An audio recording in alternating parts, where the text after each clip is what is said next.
I'm Jason Tesler, owner of Just Dashes, and this is our 60 to 63 Comet Dash. This is one of those early Ford pads where it was an option at the dealership. When cars were real big, Ford, Lincoln, Mercury came out with a smaller compact Comet. These were a really cool car. You might have the S22 where it's a rare type. So they made them a little bit smaller, and it was really important that if you banged your head against the dash, you didn't get all bloodied up.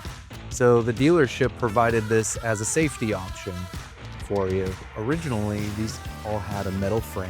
This is our actual Comet tooling that got cut out of an original car, specifically to be able to make these dashes.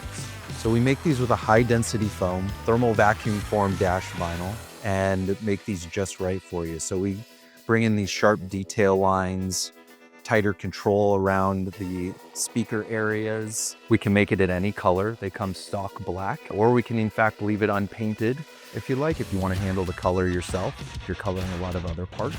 When we're making these dashes, we're doing them in a low volume and shipping them to you directly. So this is all made to order, coming straight to you as soon as they come off of the line. If you want to keep it original and have an original dash pad in there, this is the way to go. You can place your order online at shop.justdashes.com, or just give us a ring at 818-780-9005, and we'll be happy to take your order.